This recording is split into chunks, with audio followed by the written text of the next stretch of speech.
This is Cardinal Francis George. I invite you to join me for the next few minutes to reflect with Father Robert Barron on the Word of God, which is the Word on Fire. Word on Fire Catholic Ministries is a non-profit ministry at the forefront of Catholic evangelization, using new media to spread the faith on every continent. Father Barron challenges us to open our hearts to the Word on Fire, which is God's word of love for each of us. If our hearts are open, the Lord can change and transform us so that we might speak with love about the one who is love. The global benefactors of Word on Fire, with the support of the Archdiocese of Chicago, now present Word on Fire.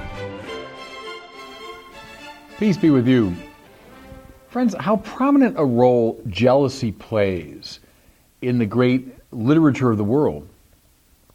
Think of Shakespeare's Iago, or Melville's great story, Billy Budd. Think of the story of Joseph and his brothers in the book of Genesis, or the tale of Saul and David in 1 Samuel. Even look to a popular film. I saw it not that long ago, a replay of the old film, A Star is Born. But think of how many stories in the tradition, up to the present day, are driven by jealousy, envy. It's such a powerful dynamic in human relations. A negative one, of course, but powerful nonetheless. What is jealousy? Thomas Aquinas says, jealousy is an irrational anger at the success of others. Interesting, isn't it, that little phrase? It's an irrational anger at the success of others. Gore Vidal's line comes to mind here. I know I've cited it to you before. And Gore Vidal, who just died a couple of weeks ago, he said, when a friend of mine succeeds, something in me dies. Really good, it seems to me, as a characterization of jealousy. An irrational anger or resentment at the success of others, especially others who are close to us. Often we're not jealous of distant figures. You're not really jealous of the success of someone across the world or some grand political figure. You tend to be jealous of someone much more in your orbit, your circle of friends and relations. Dante, as you know, punishes the envious as follows. They have their eyes sewn shut, like the eyes of falcons in the Middle Ages. Now why? Because they spend so much of their lives looking resentfully out at others. So shut your eyes, stop looking with resentment at the success of others. Now, it should be clear, a very close cousin of envy is ambition. Because if the success of others bothers you, then one way to handle that is to make sure that you get ahead. You preclude their success by getting ahead. Or turn it around. If you're ambitious for fame and position, well, then you'll spend a lot of your time resenting those who might be rivals to you. Ambition and envy feed on each other. But they both have, don't they, a particularly bitter taste, if I can put it that way. There's something, particularly shameful and depressing about ambition and envy. We're ashamed of them, ashamed to confess them. But yet they're all present in our lives. They're operative. Now notice how the author of the letter of James, we've been reading for the past several weeks now from that extraordinary letter of James. And can I encourage you, friends, at some point this week, pick up the letter of James and just read it through. It's very short. You can easily read it in one sitting.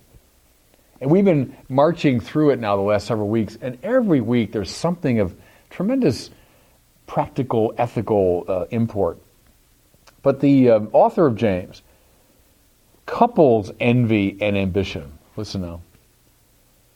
Beloved, where jealousy and selfish ambition exist, there is disorder and every foul practice. Now there's a line to chew on for the next week. Where jealousy and selfish ambition exists, there is disorder and every foul practice. That's a terrific account, by the way, of why we refer to envy as a capital sin. Right? Just from the Latin caput, meaning head. It means it's a kind of font of many other sins. It's a head from which a lot of other dysfunction flows. When you're seized by envy or ambition, you'll soon find your whole life colored by them. all kinds of bad behavior will flow from them. Okay, so where do they come from, envy and ambition? Listen again to James. It's very helpful. Where do the wars and where do conflicts among you come from?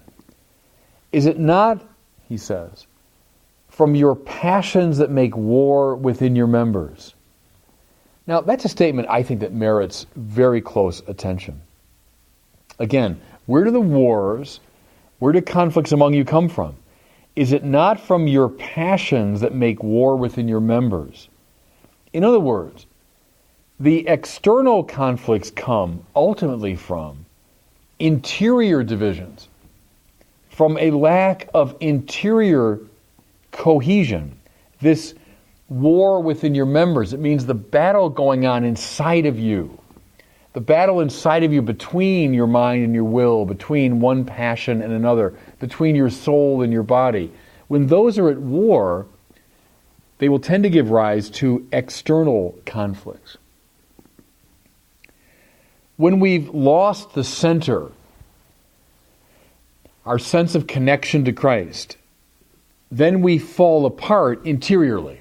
Now that's an image I know I've probably overused with you, but it's always helpful to me, of the rose window, at the center of which is Christ, and around which, in harmonious patterns, are all the other elements.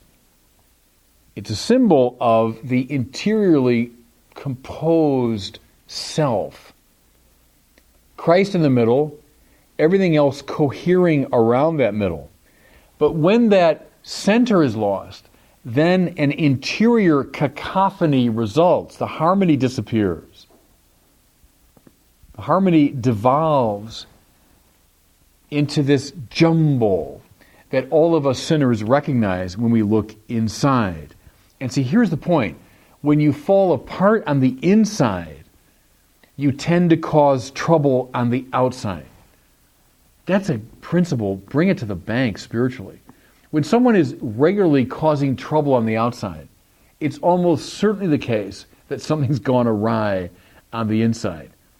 The exterior jumble caused by the interior jumble.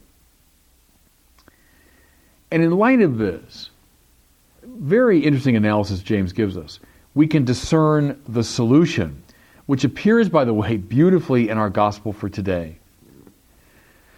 As he journeys with the 12, Jesus clearly lays out his destiny, his mission, his purpose. Here's what he says. The Son of Man will be rejected by men who will kill him, and then he will rise from the dead.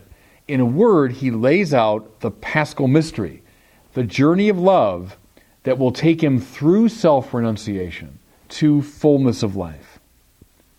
That's the mystery, that's the mission. He's implying that it's their mission too, that they should follow him on that same road. But, like so many of us sinners, they don't really get it, and they were afraid to question him, it says. It's another way of saying they just didn't get their minds around this. And so what follows is a scene that would be comical if it weren't so tragic. Having just heard the vision of self-forgetting love, what do the disciples commence to argue about? Which one of them is the greatest? Now again, you're tempted to laugh because the Master has just laid out to them what it's all about, the mission of a self-denying love, even unto death. That's the mission. What are they talking about? Which one of us is the greatest? And in that we see the entire tragedy of envy and ambition. They undermine the mission.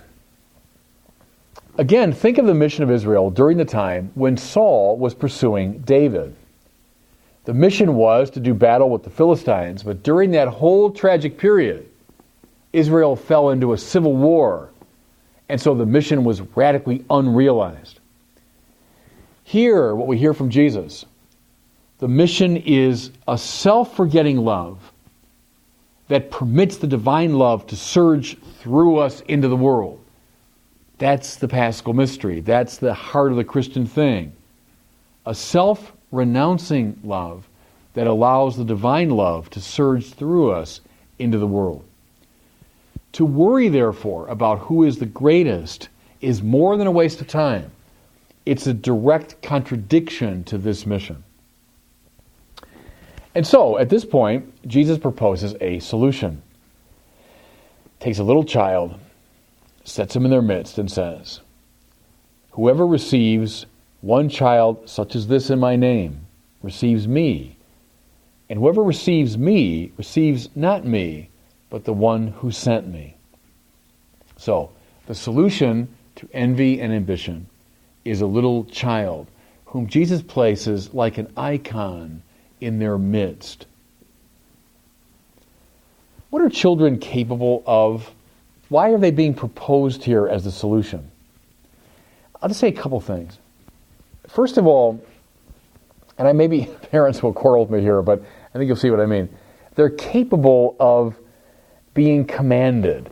What I mean is a child deep down, despite protestations on the surface, is yearning for authority. If you leave little kids completely undirected, with no leadership, they'll devolve very quickly into a very unhappy situation. A child yearns for authority, to be commanded. Well, so here's the thing. No matter how mature we are in the human sense, vis-a-vis God, we all remain appropriately children, in the sense that we ought to yearn to be commanded. Deep down, what we want spiritually is to know from God what we are to do, to receive our mission. Like children, we yearn for that authority. Those who are walking the path of mission are more than willing to be commanded. They've given up their pretensions to self-direction, and hence they are not preoccupied with who gets noticed, who gets what assignment, or who is owed what for what. Here's a second thing about little children that I think is relevant here. Children are able radically to live in the present moment, to be lost in play or in the contemplation of something that they find interesting. Watch little kids when they're really kind of in a joyful frame of mind. They're able to give themselves to the now in a way that most of us can't, because we are fussing about the past, savoring faded glory or licking old wounds, or we're preoccupied with the future, aspiring, hoping, fearing what might come. But see, God is available. Grace is available now. And see, a child is able to live in the present, which is why we must be like little children. Envy tends to live in the past because it's resenting past wounds and offenses. It's resenting the success of others. Ambition lives in the future. Stop living in those two places. Be like a child, willing to be commanded, willing to surrender to the now. And the great now is God's mission, which is to forget your ego and so to allow His love to surge through you into the world. And God bless you. I hope you were moved today by the Word on Fire. I pray that together we might become a people on fire with love for God and neighbor here in Chicago and wherever these words are heard. Until we join Father Barron again next week, I'm Cardinal Francis George, and I pray that God will bless you and those you love. 4 years in the making, and it's finally here. Our new Catholicism documentary series, book, and study program are now available to order online at CatholicismSeries.com. Will you help me introduce this epic film series to your parish, school, family, and friends? Catholicism is an unprecedented adventure around the world and deep into the faith. Learn more at CatholicismSeries.com or call 1-866-928-1237. That's 1-866-928-1237.